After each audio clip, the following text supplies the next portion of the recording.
Buddhist scholar Damien Keown has identified what he calls four different phases in the development of the Buddhist concept of skillful means.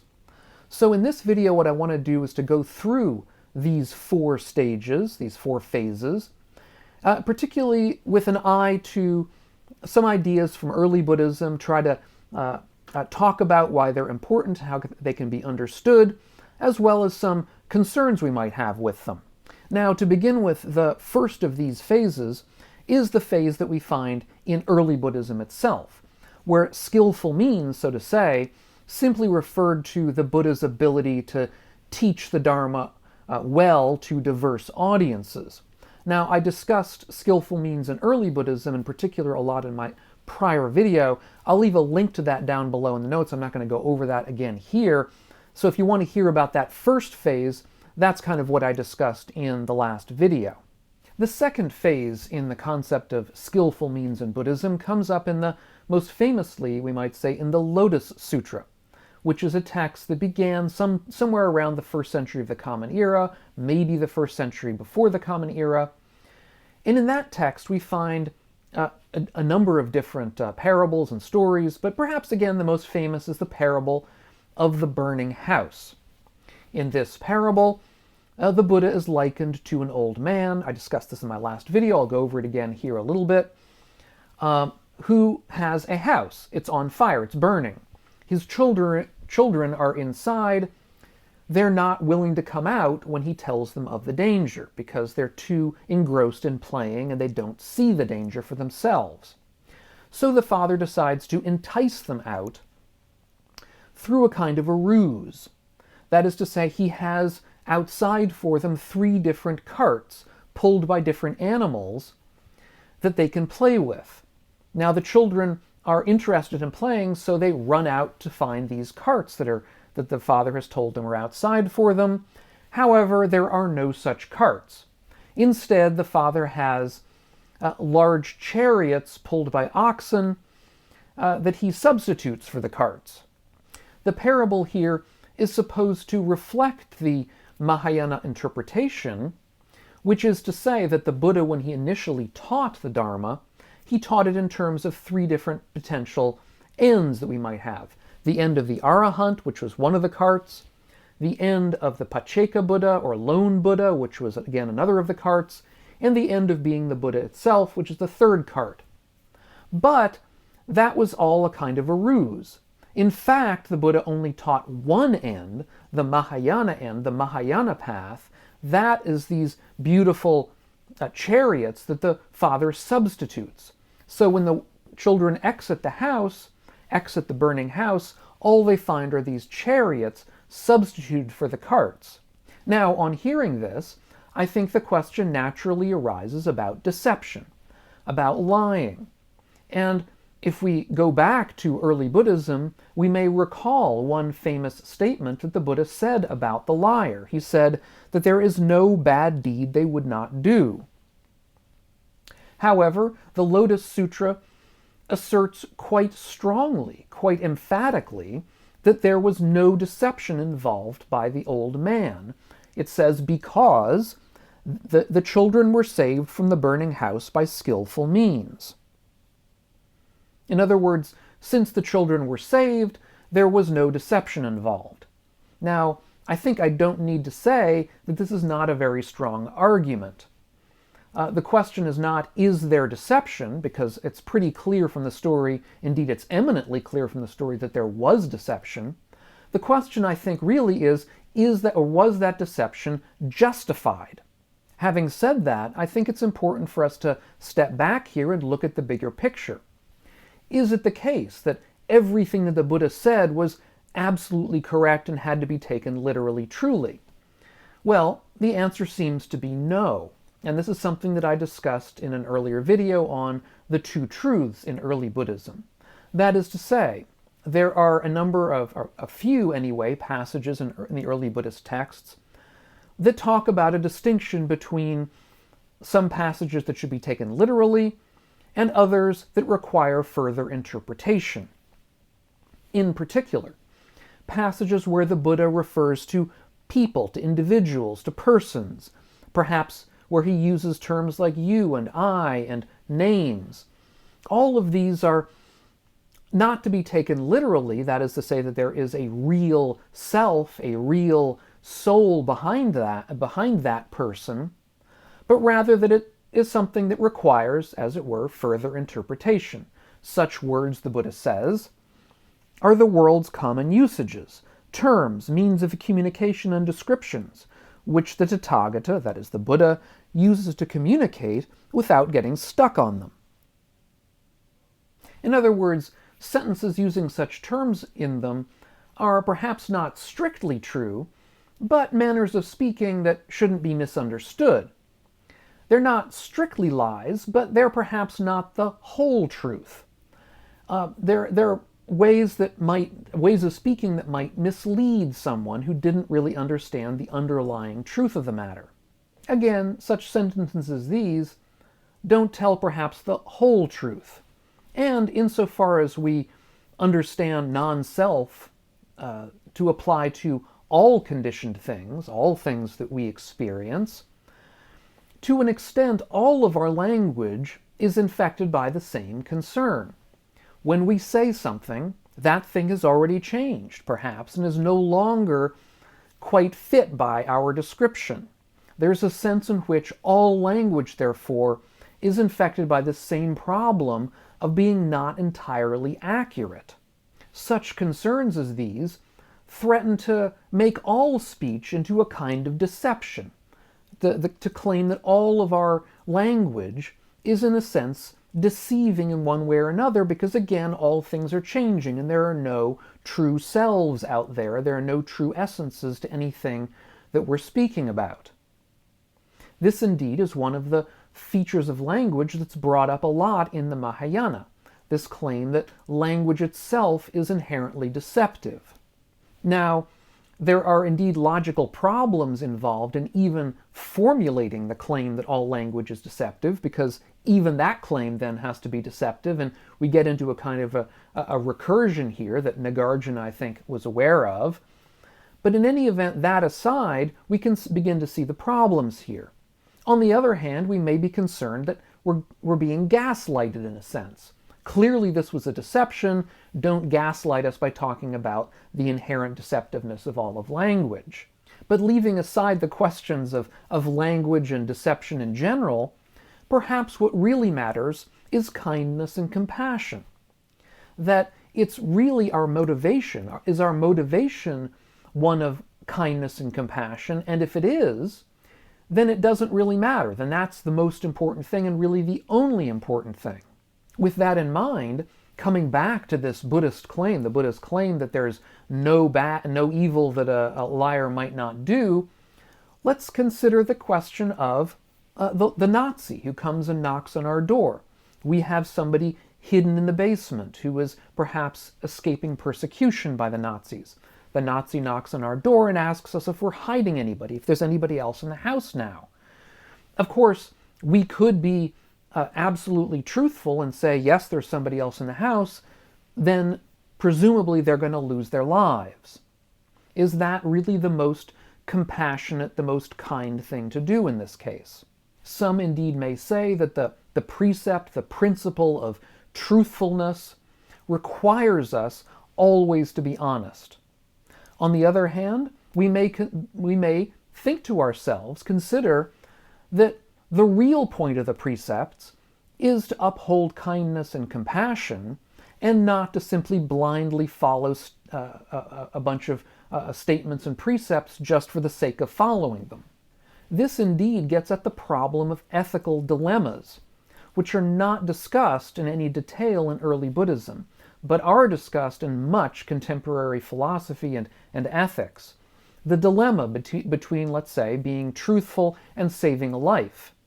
Is it better to be truthful to the children in this burning house and have them all killed, or is it better to be deceptive and yet save their lives? This is the, I think, crux of the question when it comes to the parable of the burning house in the Lotus Sutra. Now, to be fair, we may come down on one side or the other of this ethical dilemma, but the point here is that the answer is not obvious. It's not like it's a simple matter, at least for many of us. So the upshot of this second phase of the idea of skillful means is that it does seem, whatever the Lotus Sutra may say, it does seem to countenance deception.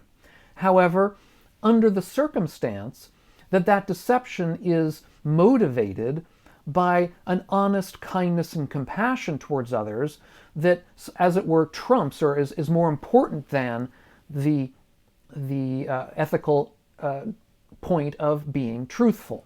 This decision, however, will kind of ramify in some of the later phases.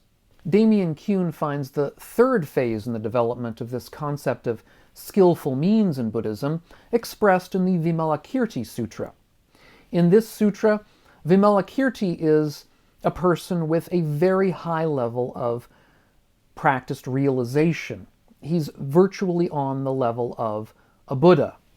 However, Vimalakirti is a lay person. He's not a monastic.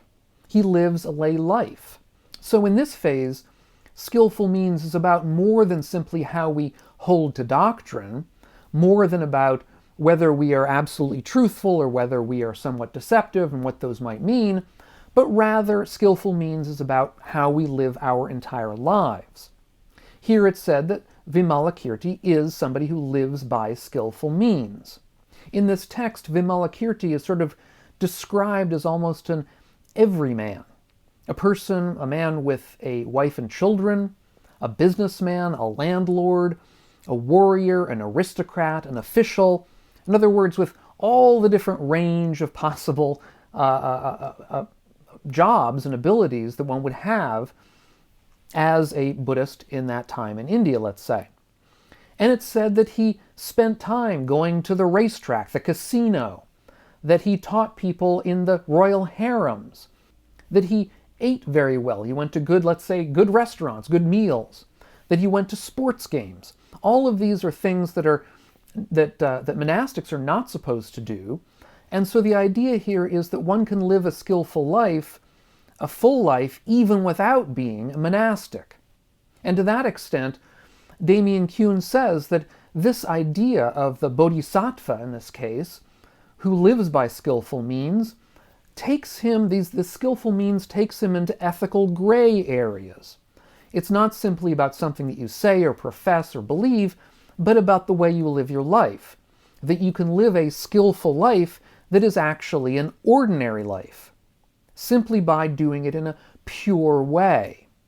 This text also, therefore, I think moves the spotlight, we might say, the spotlight of our interest, away from the monastic and towards the layperson, away from the supposed purity of monastic life and towards the bodhisattva who lives a purified lay life, and that being sort of the hallmark of, or at least one potential hallmark of of a life lived by skillful means. Damien Keown's fourth phase and final phase in the development of the idea of skillful means in Buddhism is perhaps best illustrated by the Upayadhi Sutra, or the Sutra on Skillful Means. This has a number of different interesting parables related to skillful means. One of them has to do with sexuality. In this story, the Buddha is said to have been in a past life a celibate Brahmin youth named Jyotis. In this story, it's said that a beautiful young woman falls in love with Jyotis and wants to be with him, but he rejects her because of his long-standing celibate practice. He's taken a vow of celibacy. However, she persists, and she says that she will die if Jyotis will not be with her. And so, on hearing this, Jyotis decides that he's willing to undertake the pain of hell in his next life in order to be with her. In other words, out of compassion for her, he's decided that he's willing to undergo hell in the next life because she is so insistent and she says she's going to die, so he's willing to be with her. Now, as a matter of fact, the story says that Jyotis is then reborn in a Brahma realm in the next life, presumably because he's given her some kind of loving kindness. Now, to be perfectly honest, this is a story that sort of makes you go, I think the motivations in the story are not very credible. The way the story is told is not very credible. However, the upshot of the story is pretty clear, which is to say that if compassion leads you to break monastic vows, to break vows of one kind or another, then it's perfectly okay to do so. That you will not, let's say, end up in hell for doing so, because compassion is reason enough to break such vows. A later story in the sutra ups the ante a bit and deals with murder. In this story, there is a captain of a ship. The captain is named Great Compassionate. That's his name. Obviously stands for the sort of person he is. He's on a ship with 500 very, very wealthy merchants and one very mean, very evil robber. And what happens is that there's an altercation. The captain of the ship realizes that this robber intends to kill these 500 merchants and take all their money.